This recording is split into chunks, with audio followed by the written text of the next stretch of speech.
Subhanallah bihamdihi subhanallahil azim. Subhanallah bihamdihi subhanallahil azim. Subhanallah bihamdihi subhanallahil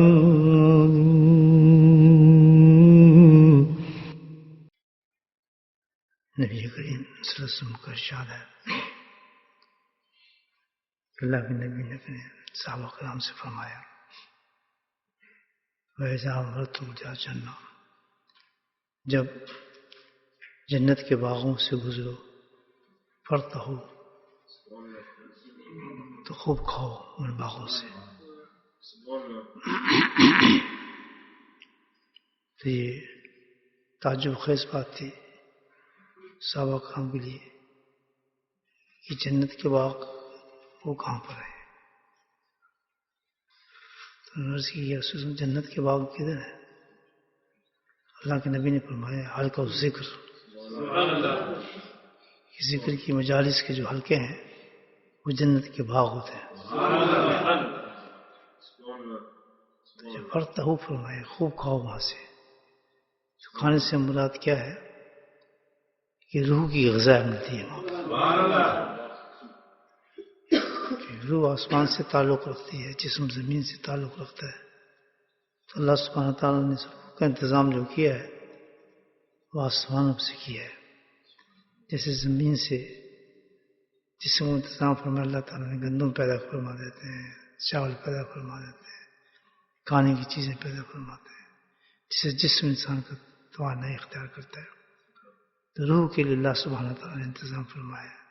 سبحان اللہ والحمد للہ ولا الہ الا اللہ واللہ اکبر،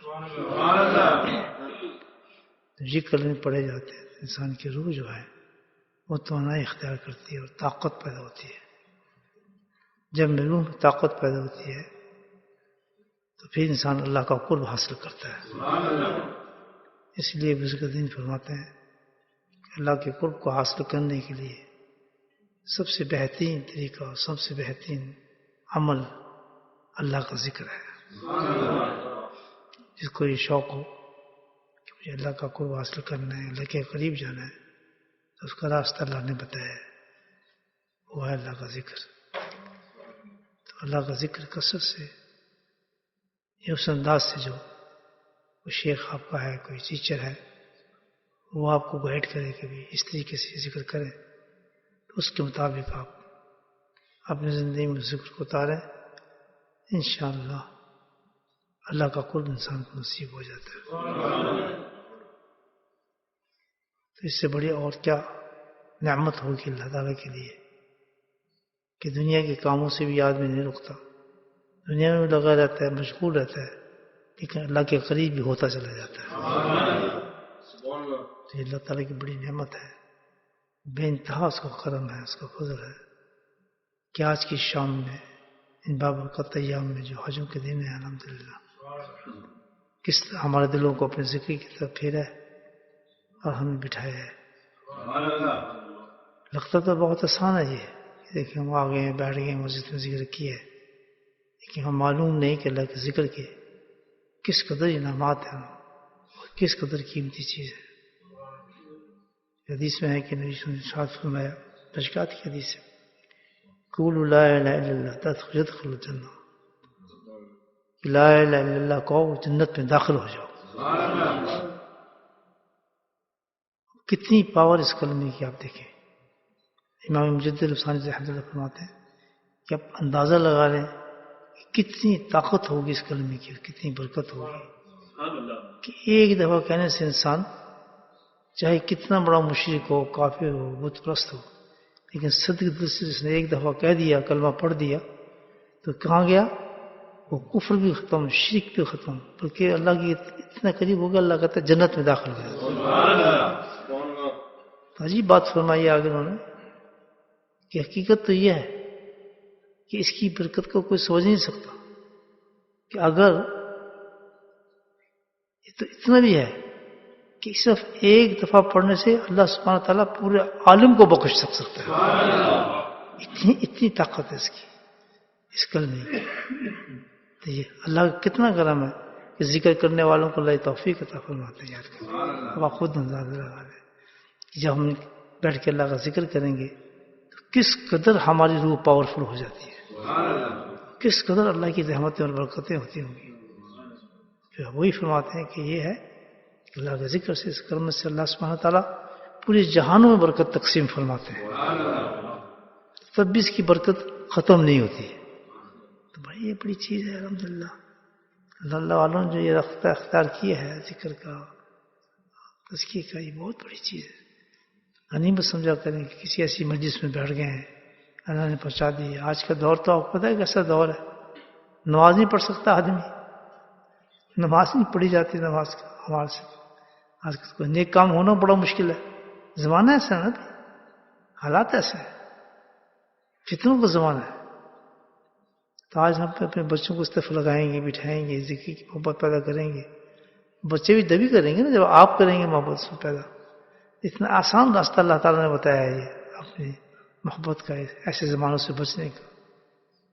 ایک حدیث کا مفہوم ہے کہ سب سے گندا زمانہ جو دجال کا ہوگا, فتنوں کا زمانہ ہوگا, اس کا نہیں, وہ شروع ہو چکا ہے. یہ وہ فتنوں کا دور ہے جو دجال کا, وہ باقاعدہ شروع ہو چکا ہے. تو ساری نشانی ذرا ہی ہیں ان چیزوں کی. اس کے لیے پروٹیکشن جو بتائی اللہ کے نبی نے اس زمانے میں بتائی. صحابہ کرام اتنا خوف زدہ ہوئے دجال کے قصے سن کے کہ ڈرنا شروع ہو گیا. وہ لوگ بڑے قصے ہیں, ڈرنے کے, اس دجال کے ڈرنے شروع ہو گئے کہ ابھی نہ نکلا ہے دجال سے. تو اندازہ لگے کہ ان کے ایمان بڑے مضبوط تھے نا. ہمارا تو خوف ہی ڈر نہیں ہے ہمیں تو کسی چیز کا بھی. تو وہ فتنے کے بچنے کے لیے اللہ تعالیٰ نے, اللہ نے کیسا انتظام فرمایا کہ واحد وہ شخص جو فتنے سے بچے گا دجال کے, جو اللہ کا ذکر کرتا ہو. تو الحمدللہ اللہ کا بہت کرم ہے, تھوڑی بہت توفیق دے دیتے اللہ پاک ہمیں. خود بھی کیا کریں, دوستوں کی ترغیب دیں, اپنے چاہنے والوں کو بلائیں. جب تک ہمت طاقت ہے بیٹھے ہیں اللہ کے ذکر میں کرتے رہے, بڑی اس کی نعمت ہے. اللہ کا فضل ہے, کافی مسجدوں میں اللہ تعالیٰ توفیق دے دیتا ہے چلنے پھرنے کی. جب ہوا کرے تو بھاگ کریں اس طرف, اچھا سستی نہ کریں. اس چیز میں سستی نہیں کرنی, یاد رکھیں. اس میں سستی کر گئے تو بس مار کھا گئے. فوراً کام شام لپیٹ لیا کریں اپنے. کہتے ہیں ذکر کا ٹائم ہے, بس اس سے بڑا ٹائم کچھ نہیں ہے. سب سے بہترین جگہ اور اب وقت ہے, اس سے بہترین گزارنے کا وقت اور طریقہ کوئی نہیں ہے. سب اللہ کا ذکر. تو آپ نہ کسی پہ احسان کریں گے, نہ کسی بھی کوئی کوئی ایسا کہ بہت اس کا رتبہ بلند ہو رہا ہے, نہیں. یہ تو اپنا فضل ہے, اللہ تعالیٰ کا کرم ہے, بٹھا دیا اس نے. تو چلیں تھوڑی دیر جہر ذکر کرتے ہیں, اللہ کو یاد کرتے ہیں. درود شریف پڑھ. بسم اللہ الرحمن الرحیم, الحمد للہ رب العالمین, الصلاۃ والسلام علی سید المرسلین شفیع المسلمین ذاہب یاسین. اللهم صل على محمد النبي ازواجه المؤمنين وذريته صليت عليه. اللهم اغفر لنا ذنوبنا واغفر لنا حزننا وجدنا خطأنا ومنا كل صالح. اللهم اغفر لنا ما قدمت وما أخرت وأسررت وأعلنت وأنت أعلم به. أنت المقدم وأنت المؤخر, لا إله إلا أنت يا حي يا قيوم برحمتك نستغيث. ربنا آتنا في الدنيا حسنة وفي الآخرة حسنة وقنا عذاب النار وقنا عذاب القبر وقنا عذاب الحشر وقنا عذاب الميزان. اللهم نسألك اللطف والعافية والعافية في الدين والدين, إنما أحسن عاقبتنا في أمور كلها وجنة من خزي الدنيا وعذاب الآخرة. اللهم عافنا في بدني, اللهم عافنا في سمعي, اللهم عافنا في بصري, لا إله إلا أنت. اللهم أعنا على ذكرك وشكرك وحسن عبادتك. اللهم أعنا على ذكرك وشكرك وحسن عبادتك. اللهم أعنا على ذكرك وشكرك وحسن عبادتك. اللهم اهدنا الصراط المستقيم. اللهم اهدنا الصراط المستقيم. اللهم اهدنا الصراط المستقيم, صراط النبيين الصديقين الشهداء والصالحين وحسن أولئك رفيقا. اللهم استعملنا بسنته ونفعنا بمحبته واشرنا في زمرته يا كريم ربنا هب لنا من أزواجنا وذرياتنا قرة أعين واجعلنا للمتقين ولإخواننا سبقونا بالإيمان ولا تجعل في قلوبنا إلا الذين آمنوا ربنا إنك غفور رحيم وصلى الله تعالى على خير خلقه نور عرشه زينة فرشه وآله وصحبه أجمعين برحمتك يا أرحم الراحمين سبحان ربك رب العزة عما يصفون وسلام على المرسلين والحمد لله رب العالمين.